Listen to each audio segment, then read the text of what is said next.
Hoje a gente vai mergulhar numa ideia muito poderosa de Paulo Freire, a de que a educação pode ser tanto uma ferramenta para oprimir quanto para libertar. A gente vai tentar entender a diferença entre uma educação que ensina a gente a aceitar o mundo como ele é e uma que nos dá o poder de transformar esse mundo. Bom, vamos começar com essa citação do Freire que é a base de tudo.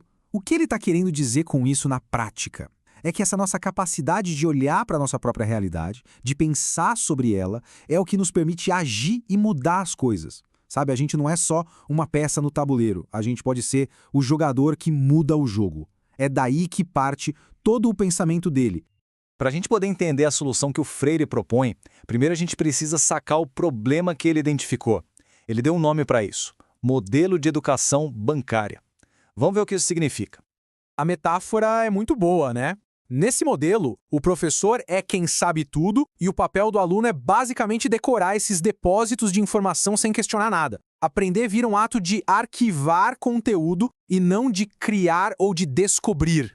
Agora, o mais interessante aqui são as consequências disso tudo. Freire diz que esse sistema não é falho por acaso. Ele foi feito para gerar passividade. Ele acaba com a criatividade, desestimula o pensamento crítico e, no fim das contas, serve para manter as estruturas de poder do jeito que elas estão.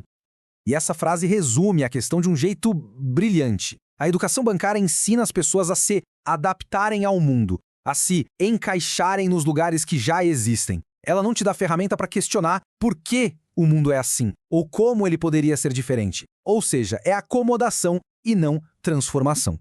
Mas o Freire tinha uma visão bem mais otimista sobre a gente. Ele acreditava que nós somos, na nossa essência, seres feitos para mudança, para criação.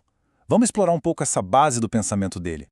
A chave para o pensamento do Freire é essa aqui. Nós não somos seres prontos, acabados. A gente está sempre num processo de vir a ser. Se a gente já estivesse completo, a educação nem faria sentido, né? É justamente por sermos incompletos que a gente tem essa vontade de aprender, de criar e de se transformar a vida inteira.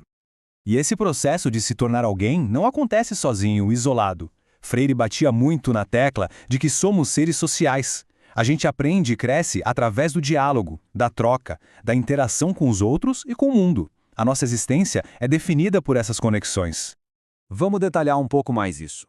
Diferente de outros animais, como as abelhas que o Freire cita, que só se adaptam ao ambiente, nós humanos podemos pensar sobre o nosso ambiente. A gente consegue se distanciar, analisar e agir para mudar. A nossa vocação não é ser objeto da educação de alguém, mas sim o sujeito ativo da nossa própria jornada de aprendizado. Essa diferença entre ser um objeto passivo e um sujeito ativo leva a gente para dois estados de consciência bem diferentes. A pergunta que o Freire coloca é fundamental, porque a resposta para ela muda tudo.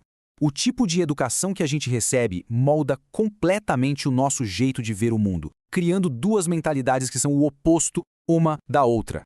Olha só esse contraste. A consciência ingênua, que é alimentada pela educação bancária, aceita a realidade como algo dado, que não pode mudar. Ela simplifica os problemas e corre do debate. Já a consciência crítica, que é o objetivo da educação libertadora, é inquieta. Ela investiga, questiona, adora o diálogo e entende que a realidade está sempre sendo construída e, por isso mesmo, pode ser transformada. Então, se a educação bancária oprime, qual é a alternativa? Para o Freire, é uma educação que liberta, uma educação que estimula ativamente a consciência crítica. O Freire não estava pensando só no indivíduo, mas em sociedades inteiras. Como é que uma nação pode sair de uma mentalidade de aceitação para uma de participação, de transformação? A resposta para ele está num caminho bem específico. Vamos acompanhar essa jornada. Começa numa sociedade fechada, onde uma elite manda e a educação serve para manter tudo como está. Mas aí, alguma coisa acontece. As massas começam a despertar, a querer participar. A educação vira uma ferramenta para subir na vida. Esse é o período de transição, que leva ao objetivo final, uma sociedade aberta, democrática. A palavra-chave para esse processo todo é conscientização. E não é só ter consciência de algo, é o processo profundo de desenvolver um olhar crítico sobre a sua realidade social, política e entender que você tem o poder de agir sobre ela.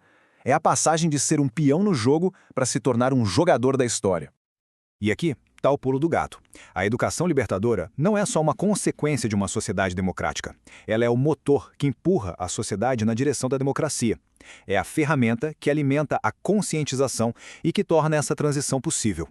No final das contas, o objetivo não é trocar um conjunto de regras por outro. O objetivo de uma educação libertadora e de uma sociedade justa é dar poder para as pessoas fazerem suas próprias escolhas, criarem seus próprios futuros. É sobre autonomia de verdade. E a gente termina com essa pergunta para todo mundo pensar. Quando a gente olha para os nossos sistemas de ensino hoje, para as nossas escolas, universidades, para o jeito que a gente aprende, estamos sendo treinados para nos acomodar ou estamos sendo capacitados para transformar? A resposta do Freire é clara, mas agora a pergunta é nossa.